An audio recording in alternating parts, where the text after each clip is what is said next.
I'm alive. I shouldn't be. He should not be alive. This is unfucking believable. From the heart of trucker America, my boy Reed Coverdale, host of The Naturalist Capitalist. This is what government does. It sucks. If you think you're going to win people over by stating commonplaces, you're just selling the other part. It is about dictating every transaction that you have for the rest of your life. Mr. Potato Head. Coverdale is the guy to be president of the United States. You intimidated me with your perfect 70s porn star. That was the beginning of my problems. He died doing what he loved, chasing a minor. But I'll put a 50 cal attached to my Suburban. Libertarians need to get out of New York. The gulag is going to be in your house. This guy's a fucking murderer. He deserves to be in a dungeon. Gotta get him out of that truck at night and get him into the White House. Hey guys, Reed Coverdale here. Thank you for watching another episode of The Naturalist Capitalist, or listening if you're on audio platforms. If you're trying to find all my different platforms, you can find them listed in the description with links. So please follow me everywhere, because I'm banned off of Twitter. I get suspended from Facebook here and there. Doing pretty well on YouTube still, but you can't be too careful these days. So just make sure you follow me everywhere. So something kind of interesting has happened in the last week. A lot of you guys know that I used to be a supporter of Tulsi Gabbard's. I'm still friends with her. I like some of what she does. But I actually campaigned on her presidential campaign back in 2019 and 2020. And she just left the Democratic Party last week.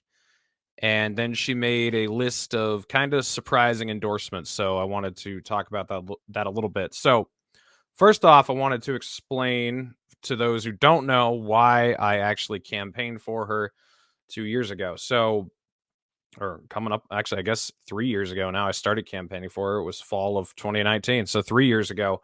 After 2016, I'd kind of given up on presidential politics. Wasn't really that invested in it anymore. To me, they all lied and they all stabbed you in the back, and it didn't really make a difference if we had a Democrat or a Republican in office. And anyone like Rand Paul, whom I had supported in 2016, wasn't going to make it anywhere close to the White House. I found that to be obvious after 2016, and I'd kind of given up on the Libertarian Party because they just had such a poor showing in 2016 with Gary Johnson and Bill Weld. And I was an independent. I had left the Republican Party officially in 2018. I had voted for Gary Johnson as a Republican, and then when I went in to vote in the midterms, I disaffiliated with the Republican Party and became an independent. And if people would ask me what I was, I wouldn't even say libertarian. I'd usually say independent. And if we dug into it a little bit more, I'd say, yeah, I'm a libertarian-leaning independent. And I was more of a moderate libertarian back then. I mean, the last 2 years have really kind of pushed me in a much more radical direction when it comes to abolition versus reform. I've become an abolitionist when I was very much a reformist. I would probably have disagreed with libertarians on things like the Department of the Interior, and then even like the Environmental Protection Agency. I really probably would have said that I just think it needs to be audited and reduced to a much less complex system than we have now. I have realized over the last couple of years that that's just not the nature of government. It doesn't constrain itself. You have to destroy it, and you have to have an alternative to it, because the very nature of government is centralization, seizure of power and wealth, and there's really nothing you can do about it. So I'm no longer a reformist. But that was why I was willing to overlook some of the disagreements I had with her. And most of the disagreements I had with her were areas where she would not have control as president. So, for example, I didn't agree with her on gun control, which was actually a huge point of contention between us on the campaign trail. I was constantly nagging her every event that I was at that she needed to adjust her views on guns, and she was going to lose thousands of votes if she didn't. But I did disagree with her in several other areas. One really big one was free college. I think that's absolutely insane. I think way too many people go to college, and I thought exactly this way back then too. We should destigmatize the college necessity. Like, I mean, they're people are convinced that they need to go to college to get a good paying job, and that's just not true. We need to stop telling that to them in high school. I mean, I never went to college. I've made over 6 figures a year. And I'm more well read on most events than most people are. So the idea that you need to go to college to make good money or to be informed is just not true. I disagreed with her on healthcare. She wanted a single payer plus system, which was basically you had to pay in to a baseline Medicare system that everyone would get. And then if you wanted to upgrade it, you were allowed to. So it didn't abolish private insurance, but it basically made it obsolete. And I wasn't in support of that. She was also in support of like a $15 minimum wage, which even at the time, I still disagreed with that. She talked about like reparations, she didn't have like some insane retarded plan that she was going to implement, but she did say it was something we should research, which was like, I was pretty disappointed that she jumped on that bandwagon. And then, what else? She had the Off Fossil Fuels Act, which wasn't as insane as the Green New Deal, but if you look at it, it was still dumb. I mean, it was trying to transfer us off of fossil fuels within the next couple decades without using nuclear, with just using wind and solar. And I think that's another thing that she's kind of gone back on lately, because she's talking a lot about energy independence now. I mean, we can't have energy independence without using oil. And she wanted to ban fracking, ban offshore drilling, I think ban Arctic drilling, and, just turn everything to green and, green energy, solar and wind in the next couple decades. So that was actually the first thing I talked to her about when I met her. So the way I found out about her was I think it was late August of 2019. I hadn't even watched any of the presidential debates. I didn't even know who was running. I think I knew Joe Biden was running, and that was like it. I was completely tuned out, wasn't paying attention at all. And then I saw this billboard up in Conway or somewhere. I was going hiking, or it was in Sandwich, or I forget where exactly. Somewhere up north in New Hampshire, there was this big billboard that said Tulsi 2020. And I didn't know what that meant. I didn't know if this was a man or a woman. I didn't know who this person was, what they were running for. For all I know, it could have been governor, mayor. It just said Tulsi 2020.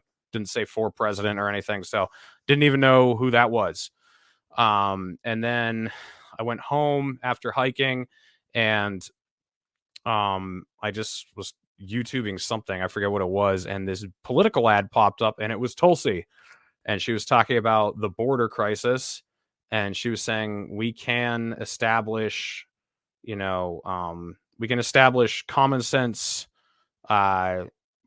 immigration reform and secure the border, which was just an outside of the box opinion, because I don't know if you guys remember, but in 2019, the debates were so heated over immigration. Like, that was one of the biggest things, because Trump was the big bad orange man, deporting everybody. So the Democrats were just like, oh, I'm going to give them free healthcare. Oh yeah, well, I'm going to give them free houses and free healthcare. Oh yeah, well, I'm going to give them free gender reassignments. I mean, it was just kind of almost a meme how far to the left people were willing to go about funding illegal immigrants who came here. And she was saying this, and I was like, wow, okay, that's an outside of the box perspective, especially for a Democrat, to kind of take this common sense position of, we can overhaul the immigration system, but also have a secure border. So it piqued my interest, and I went to her website, and I didn't even know that she was a Democrat yet. I don't think I think that was actually the first thing I was trying to figure out was, is this a Democrat or a Republican? Then I went to the website, and I saw that, she supported Medicare for all, or the single payer. She kind of changed her mind halfway through. It was like Medicare for all, and then single payer plus, and then like Medicare choice. She had like these different names for it. I forget what it was at that time. So I realized I disagreed with her on a few issues, but overall, she sounded really reasonable. That was the first thing that struck me about her. And then I ended up just Googling her name to try to find out more about her. And I found out about the Stop Arming Terrorists Act that she had introduced into the House. And then Rand Paul had been the only senator to co-sponsor it, which was designed to, stop the U.S. government from selling weapons to, the Syrian moderate rebels who were really Al-Qaeda and ISIS. And so this really made me way more interested because I'd been a Rand Paul supporter in 2016. And one of the top issues that he alerted me to was the joke that the war in Syria was and why we shouldn't be arming these people that we had no idea who they were. So I decided, all right, I'm interested in this woman. And so I actually found this this Vice piece that was done about her. And I think it was supposed to be a hit piece, but the headline, as you can see, if you're listening, it says Tulsi Gabbard is extremely anti-war and still defending her visit with Assad. And I don't think I knew about the Assad thing before this, so I looked into that later. But I'm just going to play, a few seconds of this video. On most other issues, she sounds like any other Democrat. She supports tackling climate change by funding renewable energy sources, putting the screws to Wall Street, and pushing a single-payer option. I support passing Medicare for all because we've got to make sure that every single person in this country who's sick or in need of care is able to get that care, regardless of how much or how little you have in your pocket.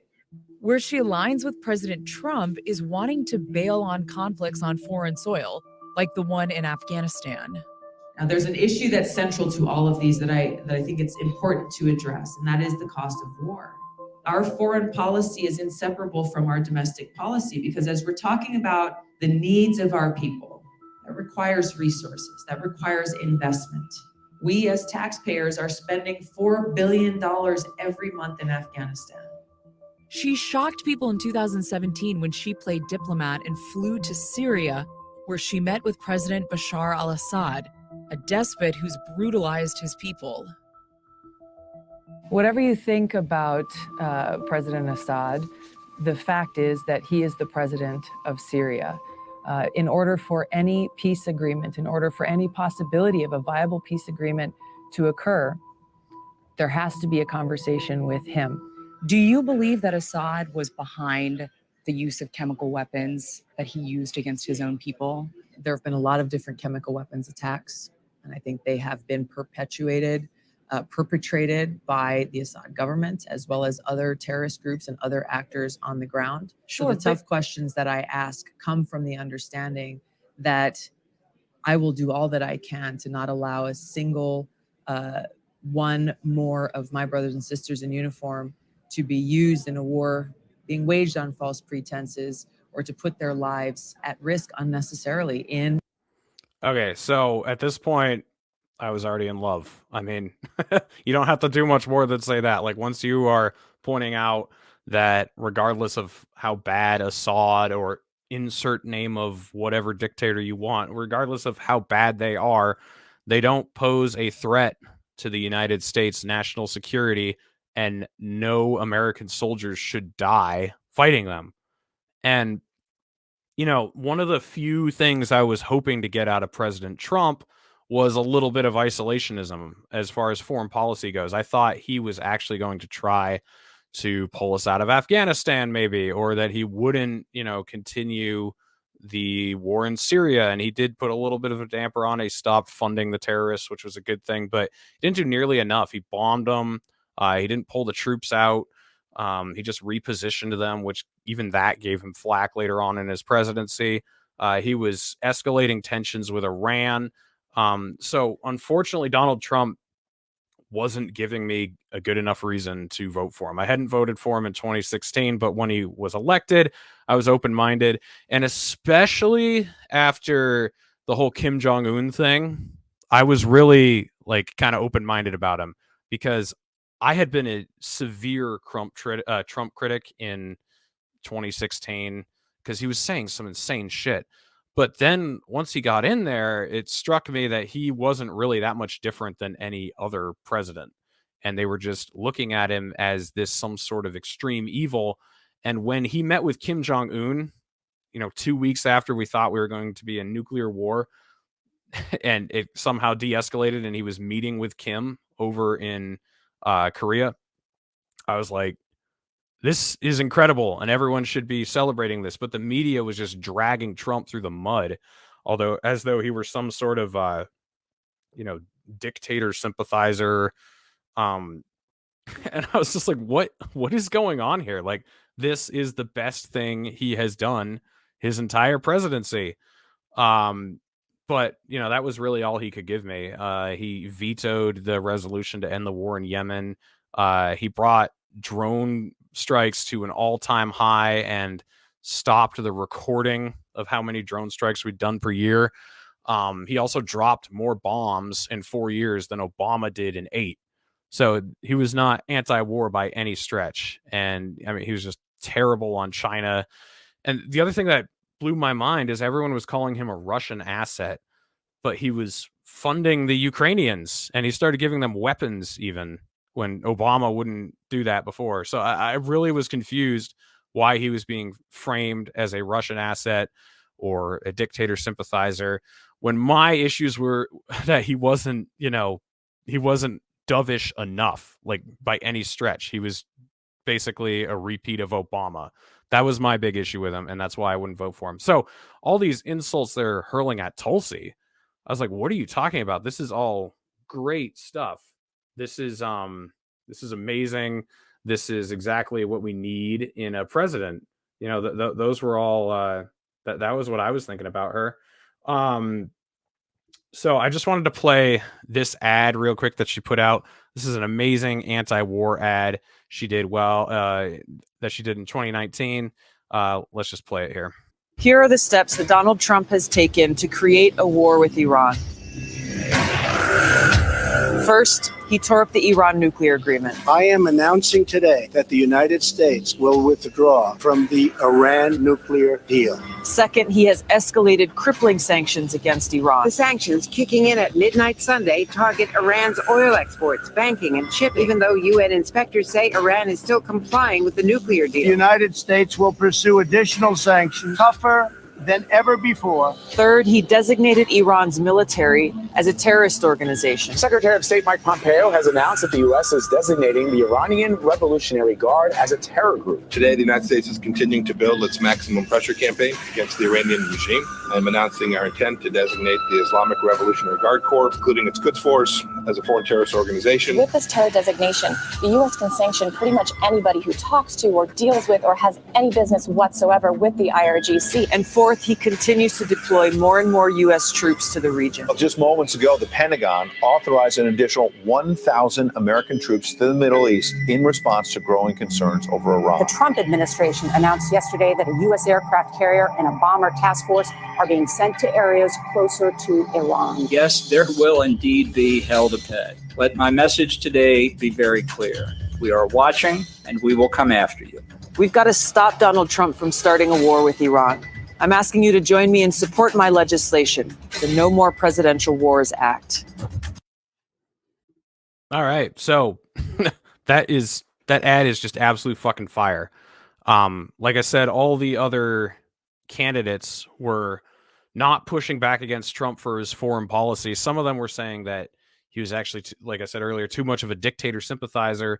But then other criticisms were just that he was a white supremacist or he was a misogynist or whatever. Like none of the insults actually bit. So Tulsi was angry at him for, like she said in that ad, pushing for escalation with Iran. And then in other ads, she talked about him, aiding the Saudis in the genocide of Yemen. How he wouldn't bring the troops home from Afghanistan, how he wouldn't, try to cool tensions with Russia and China. Just all amazing stuff. And this is why she was called a Russian asset. So I worked on her campaign from, I think it was late August or early September of 2019 until February, when the primary was in New Hampshire.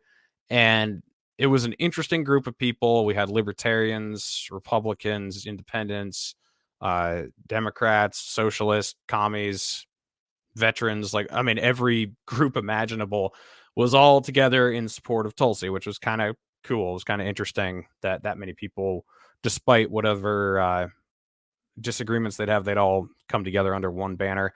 And we all supported her for president, and it obviously didn't go well. She spent like 90% of her time in New Hampshire, and she came in 7th place, which we were hoping for like 3rd or 4th place, so she could leverage her delegates if she got enough by the time the race rolled out. But it just didn't go well. So she came in 7th. After she came in 7th, I was basically like, okay, good luck, Tulsi. But I mean, there's no chance. There's no way. But she kept campaigning. She went down to South Carolina, and then she went out to like Colorado and California and Utah and did a whole bunch of campaigning for Super Tuesday. And then I think on Super Tuesday, she got 2 delegates because she either came in 1st or 2nd in American Samoa. And that was it. And then, everybody else dropped out and endorsed Biden. And then, so it was her with 2 delegates. And then Biden had like 700 or something. And then Bernie had like 680 or something. And then COVID hit, and she dropped out and endorsed Biden, which I'll be honest, I was not expecting that. She did a lot of unexpected shit, but that was a curveball. I was bracing myself for when she inevitably endorsed Bernie, because I wasn't looking forward to that, because I do not like Bernie. And economic policy aside, I don't like Bernie because I think he's a fraud, and he's voted for so much war, especially since this time. But even before, like, we already knew his record. He voted for the Iraqi Liberation Act. He constantly said Assad must go. Rhetorically, he would occasionally criticize Israel, but he'd always vote to fund them. He's a lot like AOC, just an older, uglier AOC. So that was what I had been mentally preparing myself for, but that's not what she did. She endorsed Biden, and she said that we disagree on a lot of issues, but I know that he has a good heart and he will lead this country with the spirit of aloha. And I took a couple days to think about what to say in response. And I had been similarly floored when Rand Paul endorsed Donald Trump, because I didn't know back in 2016 that he had endorsed Mitt Romney in 2012 while his dad was still in the race. I did not realize that at the time. And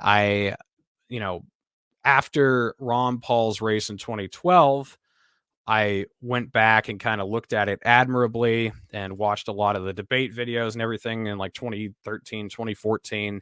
And that's kind of when I started to become a libertarian. And so I really thought Rand Paul was going to be a replica of his dad. And so when he endorsed Trump, it just really threw me for a ringer. I didn't know how to process it. And I was in a similar situation here. And then I think I also found out, I can't remember if it was before the fact or after the fact, that Tulsi had endorsed Hillary Clinton in 2016 after Bernie dropped out. So as many of you know, she stepped down as vice chair of the DNC to endorse Bernie over Hillary. That definitely did happen. But then after Bernie endorsed Hillary, Tulsi also endorsed Hillary. You can look that up. It's not fake. It's 100% true. She at least said that's what she did on the news, which I don't know. I mean, it's not like there's anything explicitly evil about that. It's just you're obviously not dealing with a revolutionary.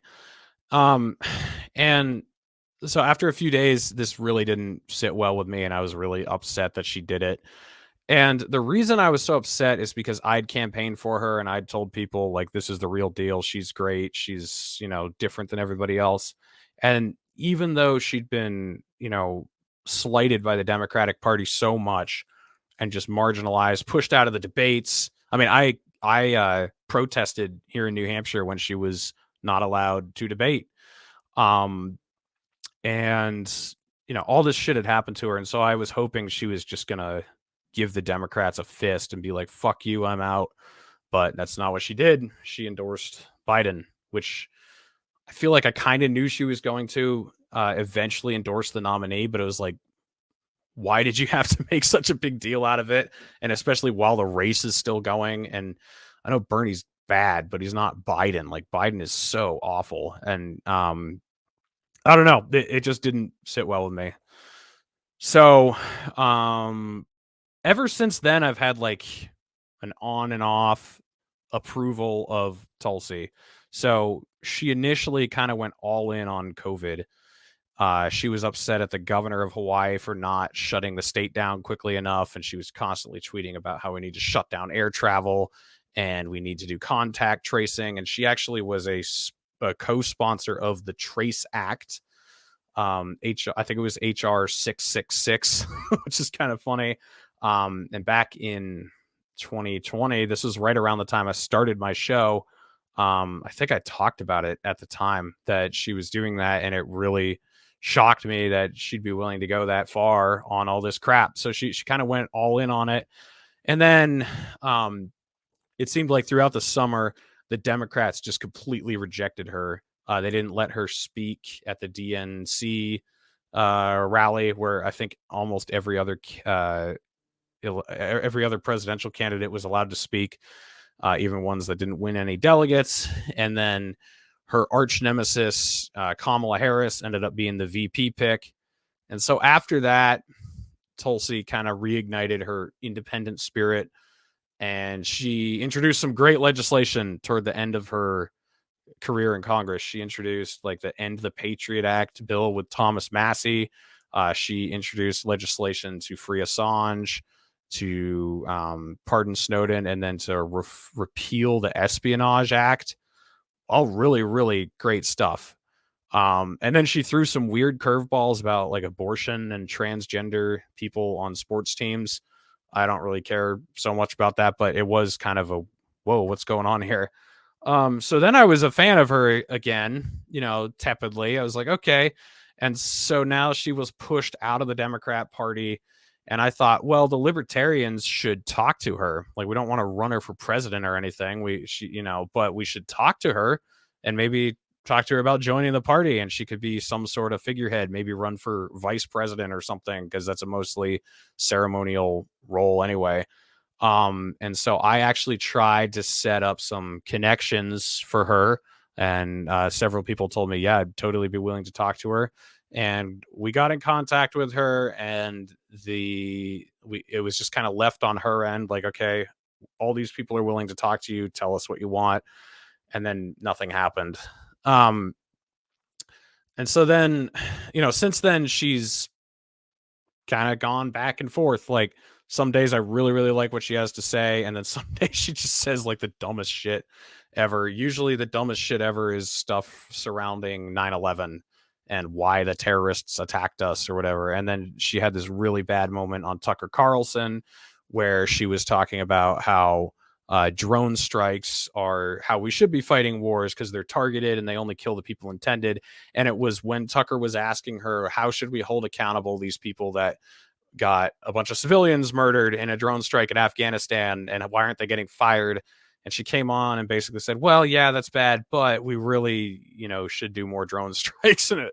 A lot of people were kind of taken aback by that, and they were acting like she was actually doing a flip-flop and that she was, she'd been bought out by the neocons or something. But that's actually not true. Tulsi Gabbard was never anti-war on terror. And this was something she has not tried to hide. She hasn't been dishonest about it at all. She's always said, I'm a hawk on terror and I'm a dove on regime change. So she wants to fight ISIS. She wants to fight Al-Qaeda. What she doesn't want to do is fight Russia. She doesn't want to fight China. She doesn't want to fight Iran. She doesn't want to give weapons to terrorists. She doesn't want to topple Assad, because that's stupid. Even if you're the fact that that's not just considered retarded, and if you're, someone who wants to fight terrorism around the globe, you should be considered a hawk. And if you're someone who's actually anti-war, you should say, nah, this isn't any of our business. That's policing the world. But we're, as Ryan says, we're so far in our own end zone that someone who is not retarded and knows, military history and tactics, and also just knows who the people are that we're talking about, and doesn't want to go into direct wars with major powers, they're a peacenik now. Like, Tulsi Gabbard is cast as a peacenik. And that's just not true. So I wanted to play this clip from a show I did with Scott Horton a little bit over a year ago. And he talks about, who Tulsi Gabbard really is. So let's just play this clip and then I'll discuss. But you're right. I mean, she really only gets partial credit. And people should understand that in the context of the Barack Obama years and the war in Syria, that what was happening there was just absolutely crazy. Right, it was treason. And not just was it treason, but it was like angel dust, just batshit nuts. Like, are you kidding me that this is your policy of backing Al-Qaeda in Iraq, the bad guys from the last war, as long as the enemies they're fighting, these secular Alawites and others that they're fighting are friends with Iran? You're willing to commit the highest treason in backing Ayman al-Zawahiri's men. Now, for a critic like me, I can tell who's who over there, right? The average Joe doesn't get it because Morning Joe won't explain it, right? It's a guy like me and the antiwar.com boys and whatever, we get it. The people in the know, the best foreign policy people on Twitter, we get it, right? The average person doesn't really have a chance to understand that. But Tulsi Gabbard, she was in Iraq War II, and she was stationed at the Balad Air Base north of Baghdad.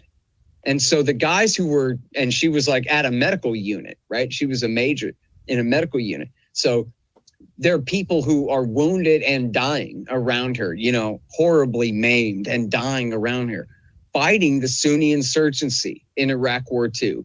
The worst, most merciless, murderous part of which was Al-Qaeda in Iraq. These are the head choppers, suicide bomber, butcher, murderers. They'd go into a marketplace full of Shiite women buying, vegetables, and then suicide bomb the place. And then when the medics come, just like John Brennan with his drones, then when the medics come, bomb them too, right? And these guys were butchers, and they were killing Americans too. So Tulsi Gabbard, in other words, was immersed in this part of the war. She therefore could tell the shirts from the skins. Just a couple of years later, she's being told that on the other side of the border, your enemy are the heroes. Right. And you're supposed to be too damn dumb to tell the difference, or at least just too uneducated to know who's who and why it matters. Mm-hmm. We don't call them Al-Qaeda in Iraq anymore. We call them moderate rebels now. Okay? America swallows that. Congress swallows that. Sure, whatever. Assad bad, Iran bad, Israel good, whatever. Tulsi Gabbard is a veteran of the war and says, no, I'm sorry.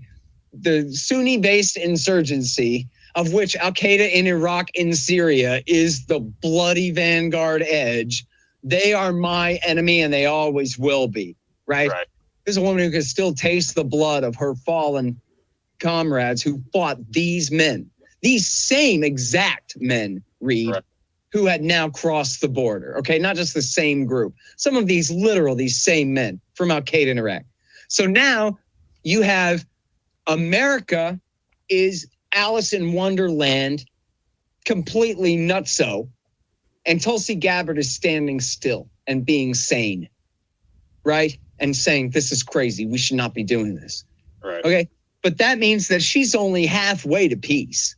Halfway, not more than half, right? She's just saying we should be fighting the enemy instead of fighting our enemy's enemy. Right. But she's not saying it's George Bush and Bill Clinton's fault that Ronald Reagan's friends are now our enemies, and we should call this whole thing off, and their violence against us will evaporate away anyway. So yeah, all that to say, she's not anti-war. She's just smart. She doesn't she thinks instead of fighting Iran or Syria or Russia or China, we should be fighting the people who attacked us on 9/11. And as anyone who watches this show a lot knows, the reason they attacked us on 9/11 was because we were supporting Israel and their genocide of the surrounding Muslim people, that we had troops in the Arabian Peninsula, and that we wouldn't leave the Holy Land. And, it says in Osama bin Laden's fatwa in 1998, he lists all the reasons for why he's going to attack us. And then eventually they did. So it's not like they just attacked us out of the blue because we're free. And Tulsi Gabbard, at least to an extent, buys that narrative and thinks that we need to continue to fight against radical Islamic extremism because it's the number one threat to our existence. And that's been the excuse for dragging us into a whole bunch of these wars in the Middle East. And, ironically gotten us to support the terrorists that she's trying to get us to stop funding. So basically the point he's making is she's not anti-interventionist. She's just anti some intervention. She wants to fight with drones. She wants to kill terrorists. She does not want to have a hot war with Russia. So even though that's not perfect, we get into this later in the episode, that puts her at the top, like 90, she's better than 95% of the people in Congress. She's up in the top echelon with like Rand Paul, Mike Lee, Thomas Massey, Justin Amash at the time, and that's about it. There's not very many people up there. So she was way, way, way better than any of the other options. Anyway, all that to say, like, she hasn't, when it comes to that stuff, she has not flip-flopped. She hasn't suddenly done an about face and started becoming a warmonger based on what she said on Tucker Carlson or what she said on Fox News. I want to defend her on that front. This is an area where I've disagreed with her, but it's been a consistent disagreement. It's not a sudden change in tone. She said this even when she was like a Bernie Sanders supporter back in 2016. She has always been actively for fighting terrorists. Again, something I disagree with, but not a flip-flop. I think Tulsi Gabbard is subject to a lot of stupid criticism that she doesn't deserve. So calling her a Russian asset, calling her a right-wing extremist or a Putin or Assad puppet, like all these insults and attacks are just dumb and they don't land. But there are things that she should legitimately be criticized for, and there are areas where she has changed her tune, and I don't think she should be able to get away with it without addressing at least why she's changed her tune, and also addressing that she has changed her tune. Because something she likes to say a lot is that I haven't changed, the Democrat Party has changed. So anyway, let's get to current stuff. Last week, she announced that she was leaving the Democrat Party.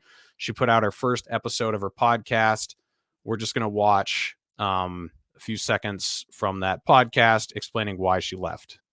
I can no longer remain in today's Democratic Party that's under the complete control of an elitist cabal of warmongers who are driven by cowardly wokeness, who divide us by racializing every issue and stoking anti-white racism, who actively work to undermine our God-given freedoms that are enshrined in our Constitution, who are hostile to people of faith and spirituality, who demonize the police but protect criminals at the expense of law-abiding Americans, who believe in open borders, who weaponize the national security state to go after their political opponents, and above all, who are dragging us ever closer to nuclear war. Now, I believe in a government that's of the people, by the people, and for the people. Unfortunately, today's Democratic Party does not. Instead, it stands for a government that is of, by, and for the powerful elite. Now, I'm calling on my fellow common sense, independent-minded Democrats to join me in leaving the Democratic Party. All right, so I basically agree with everything she said there about the Democrats. Except the open borders thing, that's not really true. I mean, things haven't really changed that much since Trump has left office on the border. Just the language surrounding it has changed. That's really about it. But as far as like the anti-white racism, the cowardly wokeness, being an elite cabal of warmongers, and driving us closer to World War III, all of that stuff is spot on. I mean, she's 100% right. Of course they are. I mean, you look at how insane the Democrats are now. I mean, they wanted to close the skies over Ukraine. They want to do everything they can to unseat Putin. Some of them are saying we need regime change in Russia. And none of them are looking for compromise or how to approach a peace deal. So, I mean, everything she's describing about the Democrats is 100% spot on. However, a couple days after she made this announcement, she rolled out a list of endorsements, one of whom was General Don Bolduc, who's running for U.S. Senate here in New Hampshire. Now, General Don Bolduc is not a Democrat, but he is a warmonger. And I'm going to play some clips and read some articles up here to show you exactly what he thinks. Okay, so I'm going to play this clip. This is what he said right after the invasion of Ukraine by Russia had started. This is from February 28th. This is what Don Bolduc said the United States response should be. Let's take a look. It's this resistance that's going to win. But what boggles my mind, Steve, is the fact that we haven't gone all in on this already. Diplomatically, informationally, militarily, and economically. This is not a time for pause right now. We need to get in there and we need to help them on the ground. We have columns of his troops lined up, ready to be, interdicted. And we need to give that kind of help to the Ukrainians. But we're just sitting back and we're not doing anything. And we're just saying, everything is on the table. Well, now's the time. Putin is a global threat. He is an enemy to the world. And that's what we have to start telling people he is. And we can't take any pressure off China either. We got to go after China because they're in this with them. And we don't want them going into Taiwan. So this is huge. And we got to come together. We got to lead the world. Okay, I just want to point out this conversation had nothing to do with China, right? It had to do with Russia invading Ukraine. But General Don Bolduc just brings China into the conversation and says, also, we got to go after China and make sure they don't go into Taiwan. And if you watch this show, if you know your foreign policy, the only reason China would go into Taiwan in an invasion is because we provoke them. They have no reason to do that forcefully. They're probably going to reclaim Taiwan politically within a decade. So the only thing that would cause an actual invasion or some sort of war is us provoking them. But he brought that out of nowhere. There was no need for it, and he injected it into the conversation. In supporting President Zelensky and supporting the Ukrainians. And what we have been doing now is just standing by. There is more to do. We can do it, and we should be doing it. So let's just be really clear what you mean there. Again, limited time, so I'm sure it can't be an exhaustive answer. Right. But what specifically, you're not talking about American troops. I think everyone's agreed about that. How can we help specifically? No. What should we do that we're not doing? We have indirect fires. Oh, sure, Steve. We have indirect fires. We have indirect capabilities. So does NATO. We have all kinds of things that we can be helping with without having to put ground troops in there. And that's what he's asking for. And we have to get more stuff in there. And we have to get more combat help in there. We can do that. I know we can do it. I've seen it done before. Sorry to interrupt. What is combat? I'm sorry to interrupt you. What is combat help? Just so everyone's clear what you mean that's not troops. Sure. You got to get the resistance, the stuff that they need. But more importantly, we're going to have to help this resistance out. And I talked about this earlier with General Kellogg on Fox and Friends on an earlier program about CIA findings and about using special operations troops. All right.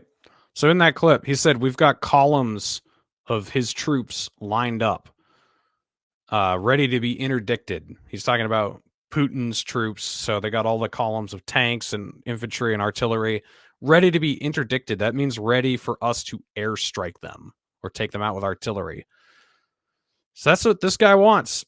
That's what his initial response to, Putin's invasion is. So, right after he said these things, a Pentagon correspondent had to come out and correct the record. So I got this pulled up here. Longtime Trump advisor Corey Lewandowski told radio host Jack Heath Thursday that retired General Don Bolduc's comments about Ukraine disqualified him for a U.S. Senate seat. And Lewandowski said the former president is continuing to watch the GOP primary field in a race that is not fully developed. Bolduc, who lost the GOP Senate primary in 2020, has been taking a steady stream of incoming fire over wild speculation he made during a Fox News TV appearance last weekend.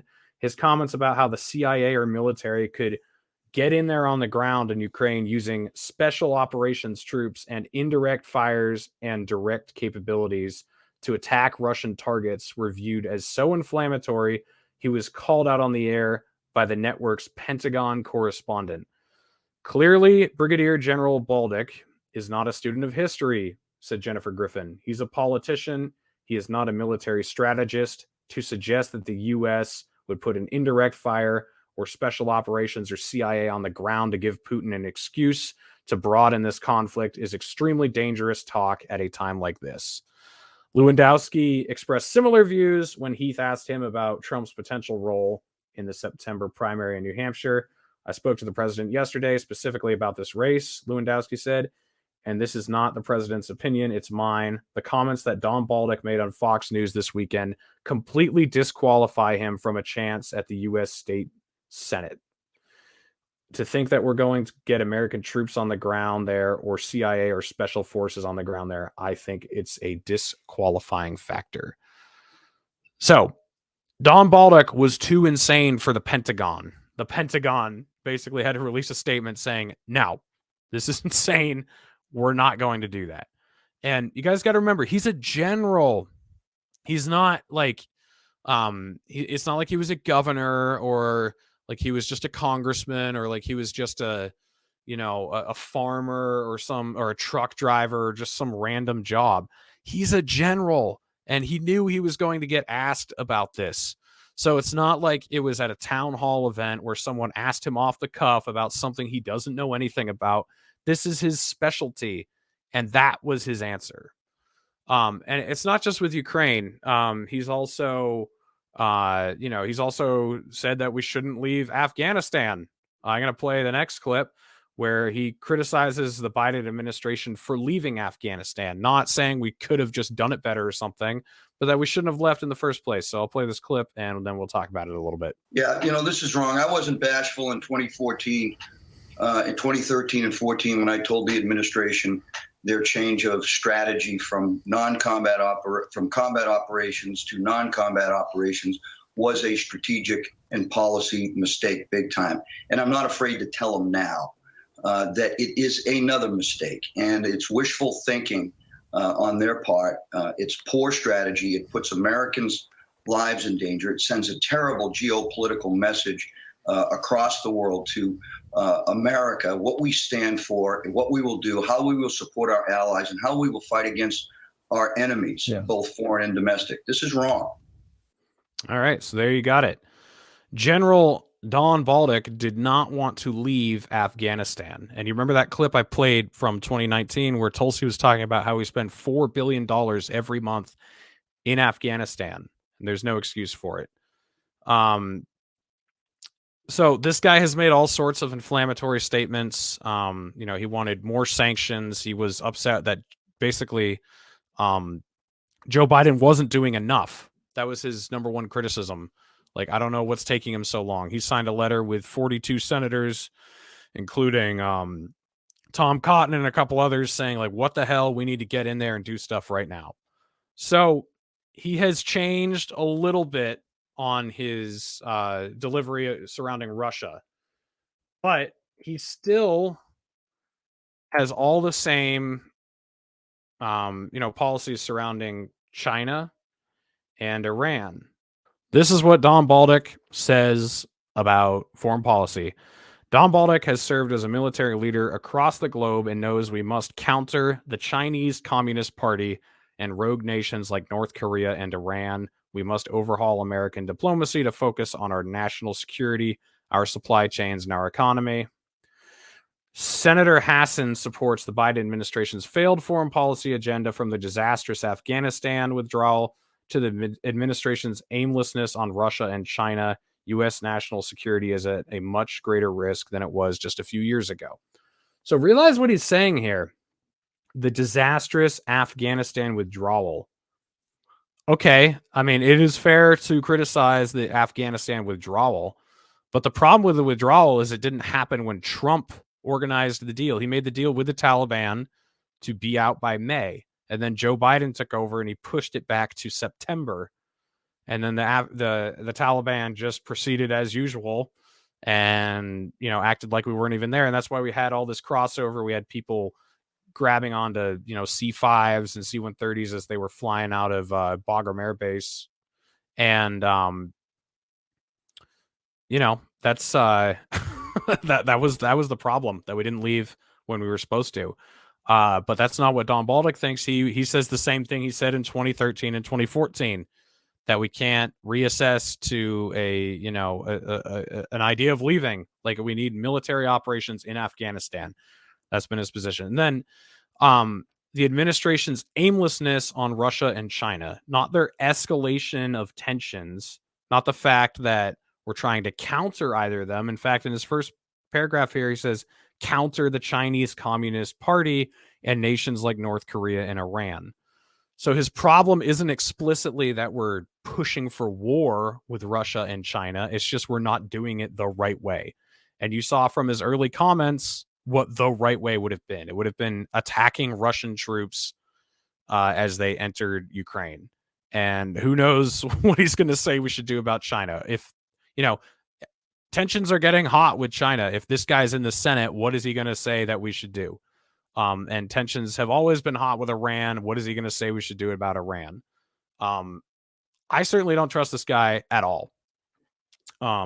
He's already shown us who he is when it matters. He's shown us that he's not going to have a clear head at all when trouble arises.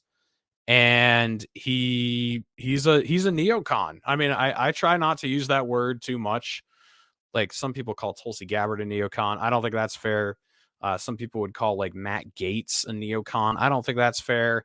But this guy, he's a neocon. I mean, he is. He wants to fight literally everybody, including North Korea. I mean, that's one we're not really talking about much anymore, but it's one that he still wants to fight, a rogue nation we need to go after. He obviously wanted to fight Russia. He didn't want to put infantry into Ukraine, but he wanted to put special forces, CIA, and have indirect fires and interdict columns of Russian troops. That would have started World War III if we had done that. That's just absolutely insane. And I went to one of his events, so I heard that Tulsi Gabbard had endorsed him, which was shocking. I mean, like I said, a lot of her position switches on things have been pretty minor. She's like, it looks like she's flopping on gun control. It looks like she might be flopping on a lot of economic stances.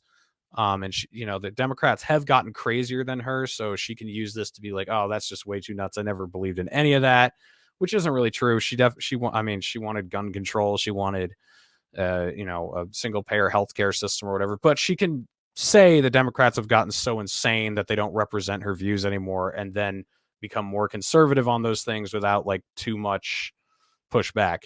But this, I mean, you know, she's still saying good stuff on Tucker Carlson every night. On Fox News, she's talking about how,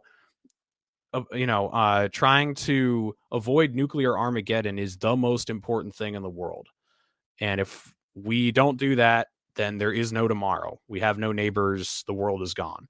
AOC was confronted by some protesters at a town hall where they just screamed at her for supporting World War III, and they were totally right. I mean, she's been awful. She supported the $40 billion to Ukraine.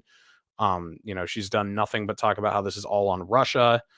Tulsi's been really good on Fox News talking about this stuff and her own platform. She just did an episode a couple days ago where she talked about this. Like, everything that she has said has been right. So why are you supporting this guy? And you're not just endorsing him. She came here for a few days and campaigned for him. So when we found this out, we decided, 12 or 15 of us libertarians decided to go to an event where she and Don were going to be speaking. and we went peacefully, and we didn't have the intent to disrupt the event at all. We just wanted to ask questions because this is weird. I don't get why she's supporting him. And if there's something I'm missing here, that he actually is going to be anti-interventionist for some reason, I want to know, because I'm not an idiot. I know the libertarian Jeremy Kauffman isn't going to win. So if there's a reason I should vote for this guy, I want to know what that reason is. So we all went to this event, and they knew who we were, or at least who some of us were. We all went at slightly different times, sat in different areas to try to hide it, but they knew who we were for the most part. And I think it was the campaign manager who came over and sat down next to me and said, look, I'm glad you're here, but we aren't going to allow any disruptions. And I told him honestly, okay, I'm not here to disrupt anything. I'm just here to ask questions. And he said, okay, after the event, there will be a Q&A, and you will be able to, ask your questions. So I was like, okay, good enough. That's all I want. And so they were like an hour late by the time they got there, which if anyone watching has worked on Tulsi Gabbard's campaigns, that's like nothing weird. She was always late. But they showed up late, and they did the event. So Bolduc got up and he spoke for 20 minutes. Or sorry, Tulsi got up first and spoke for like 20 minutes. And any of you guys who know her, like she can give a good speech. Like at Young Americans for Liberty, she gave a very good speech. It is concise. It was, critical of Biden and gave explicit points about where he screwed things up. It was really good. If she really wants to knock it out of the park and give an analytical fire speech about how someone sucks, she really can. But this was one of her platitude pontifications on, how we're all children of God and we all need to come together and blah, blah, blah. And she did I think she made one comment about how we need to avoid nuclear war. And Don Bolduc, served in the army, and he's sworn an oath to uphold the Constitution and protect us against our enemies, foreign and domestic. And that's why she was supporting him. And then she gave some social issue stuff, which the social issue stuff I can understand, to be honest. Like she was saying, we've become so divided and the Democrats are so hateful and vindictive. Don Bolduc is a nice guy from what I've seen. I've talked to his wife. His wife is very nice. He seems like a nice dude. He seems reasonable, I think, like in as far as domestic issues go. I think he's being branded as some crazy right winger, and I don't really see that. He seems like just kind of a generic Republican on all the issues to me, which is the problem when it comes to foreign policy. But then he got up there and he gave his 20-minute speech, and there was nothing about how we need to de-escalate tensions with Russia, and we need to do everything we can to stop World War III from happening. It was all like I laid out from his website there, that there's just no strategy here, and that we need to have a strategy to fight Russia and China.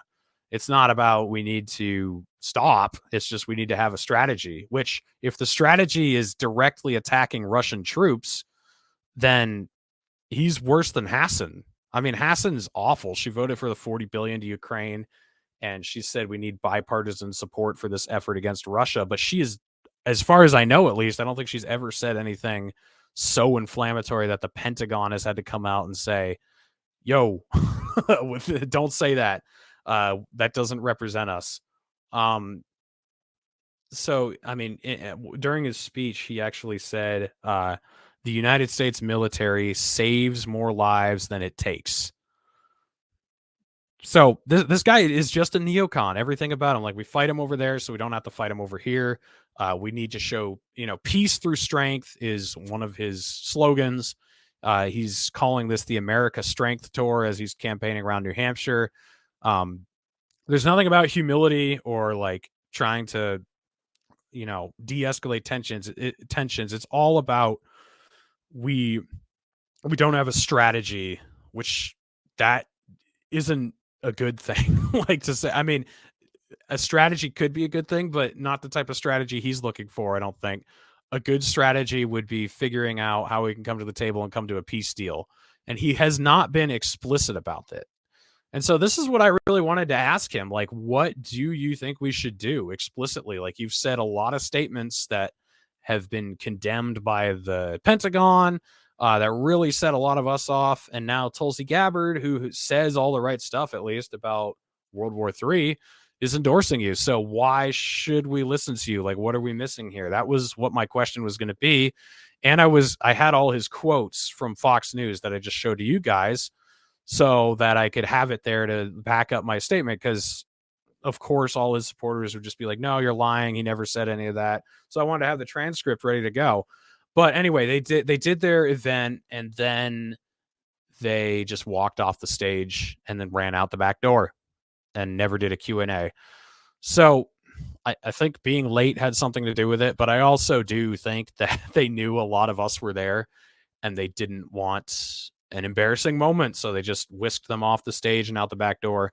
Never got to talk to them. So the following day, I met up with another Tulsi supporter from 2020, another libertarian guy that I know. We're friends.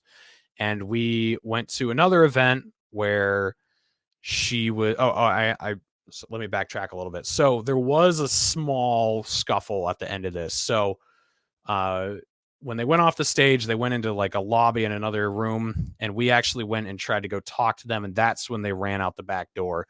And so Carlin, who's one of the libertarians that was there, she started screaming, "Why are you supporting a warmonger, Tulsi? Why are you supporting a warmonger?"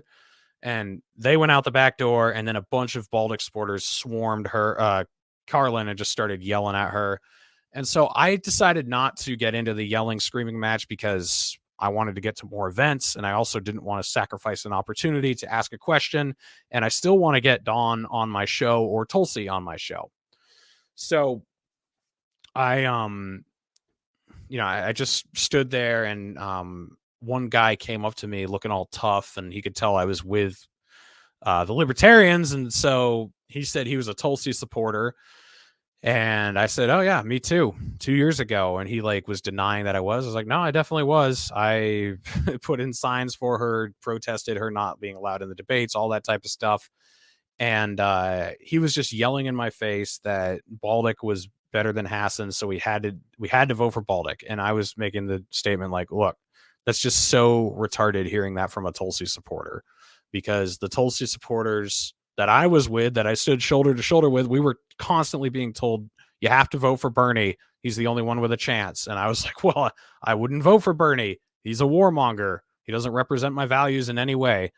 So I just voted for Tulsi, and I'm going to do the same thing for Jeremy Kauffman.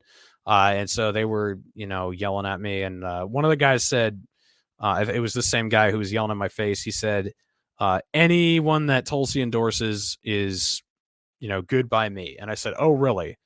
Well, she endorsed Joe Biden, so should we support Joe Biden?" And he's like, "Well, you could change your mind, and Joe Biden's a traitor to this country, so we shouldn't support him." I said, "Okay, well, I'm not saying we should. I'm just using your logic. What about Hillary? Should we support Hillary?" He's like, "What do you mean?" And I said, "Well, Tulsi endorsed Hillary." And he's like, "She did not endorse Hillary. She endorsed Bernie." I said, "I know. But after she endorsed Bernie and Bernie dropped out and endorsed Hillary, she also endorsed Hillary. So does that mean we should vote for Hillary?" And he just kind of huffed and puffed and went away. And so I didn't really cause a scene. I was just there to kind of talk with people and counter some of what they said. So then the next day, I went to an event with a libertarian friend who had been on Tulsi Gabbard's campaign in 2020. And we went to a restaurant in Laconia where she and Bolduc were going to come. And it was a little tiny restaurant, and there were like 300 people there. So there was no room. I didn't even get inside. And it didn't even sound like they had a Q&A. It sounded like they just both talked for like 10 minutes. And then they did a bunch of pictures. So everybody lined up and was taking pictures. And so this guy and I are like 20 feet away from Tulsi taking pictures. And, this is going on for like 20 minutes, all the picture taking. And it's going to take a while more. So there's still a line coming. They're still taking pictures. And then my friend yells, "Hey, Tulsi." And so she turns and sees us and just goes, "Oh my God, hi." And, waves at us. And then as soon as she's done taking the picture, she runs over to us and gives both of us a hug. Now, her campaign manager from the day before, I think, recognized me and was kind of visually shocked that she would run over and give me a hug. And, there's still people in line taking pictures. So she talked with us for a few seconds, but then had to run back, keep taking pictures. So I told her, "I'm coming to the town hall tonight." And she said, "All right, well, I'll see you there." And while I was there, the political director and another guy came over and talked to me and had asked why I was there. And I had told them that I was, I had supported Tulsi in 2020 and I was just there with my friend to see what was going on. And they were both there and saw Tulsi run over and give me a hug too. So that kind of validated my story because I don't know how much anyone believed me. But anyway, that night I'm going to Conway and I'm going to go into this event and try to ask the question, like, Tulsi, why do you support this guy? What am I missing? This is what he said.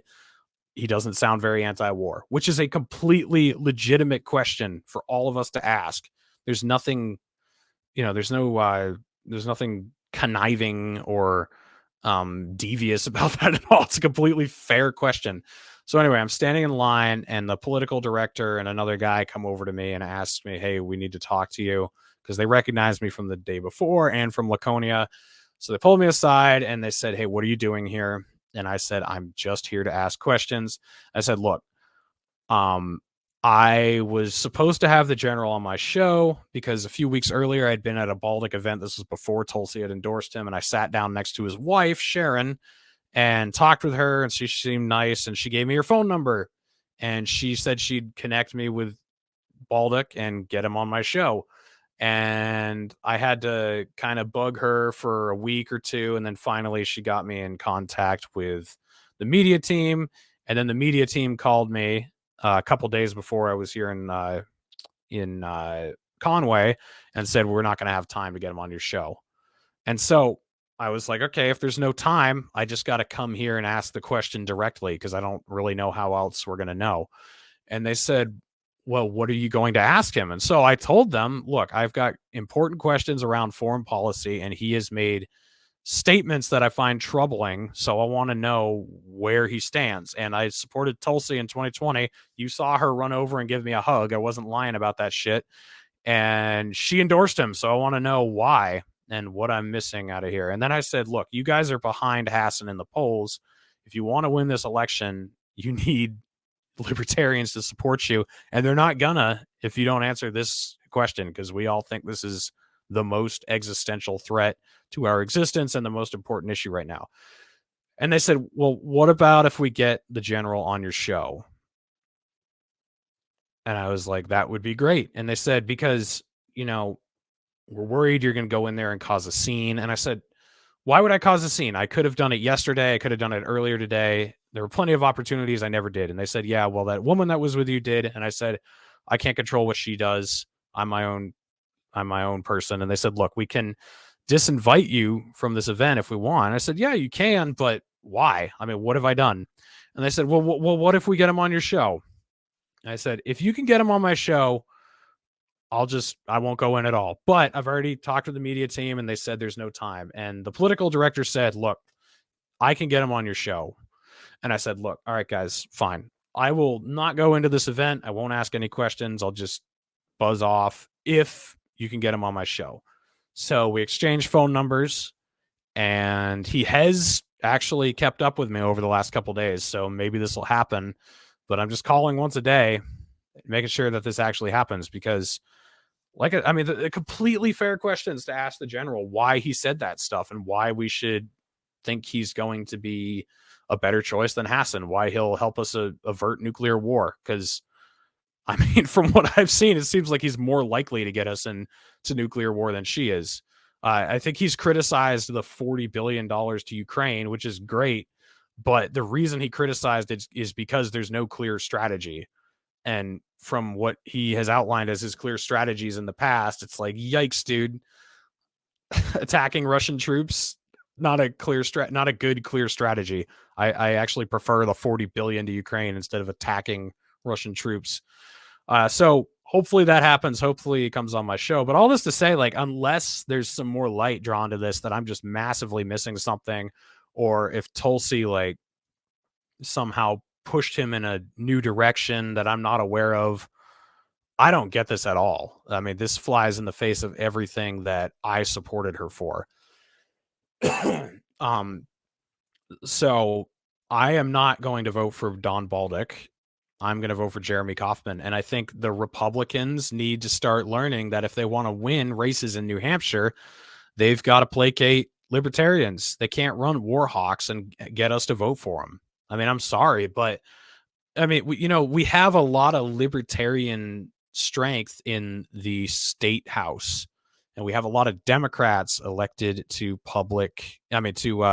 federal office. The reason for that is because the Republicans aren't waking up on the federal level and saying, hey, if we want to win, we got to really start placating these libertarians. Whereas a lot of Republicans in the state house are actually libertarians who have been elected, or Republicans who realize that they want to get reelected, they have to lean libertarian.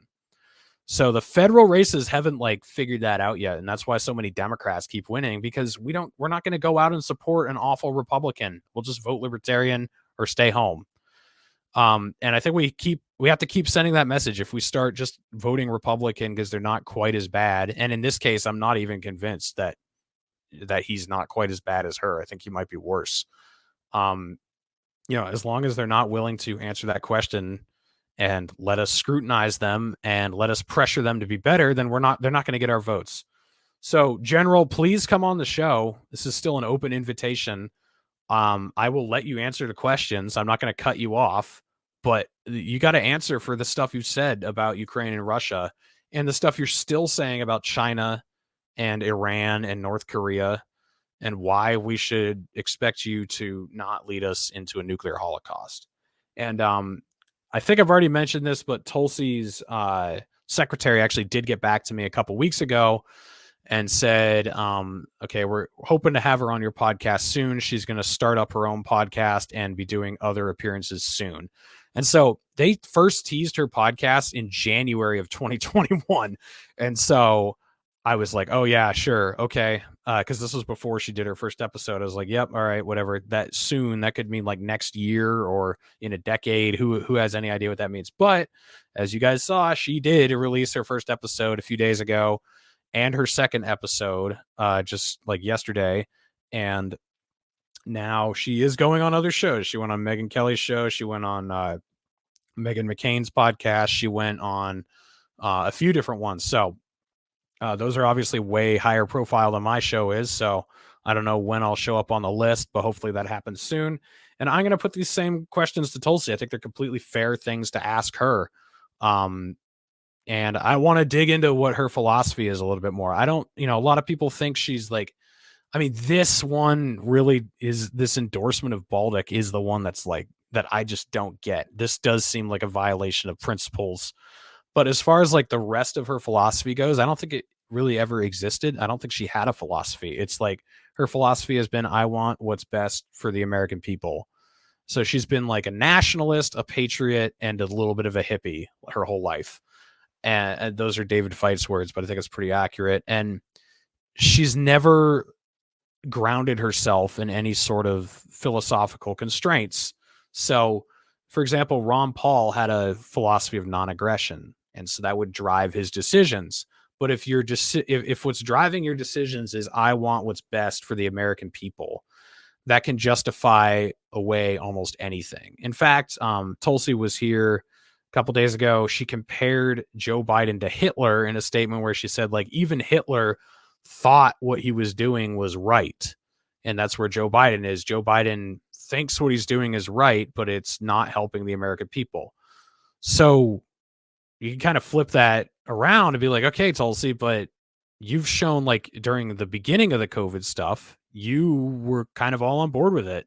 And then you changed your mind, a few months later, which is great. A lot of people I realize sucked on that and changed their minds. We should hold them accountable for anything they did, but I'm glad she changed her mind on that eventually. But it's look, if you, if you're willing to support that type of stuff, it shows that you don't have a hardcore philosophical grounding that keeps you in line with a set of ideas and, holds you accountable. So I want to talk to her about some of that. What exactly is your philosophy?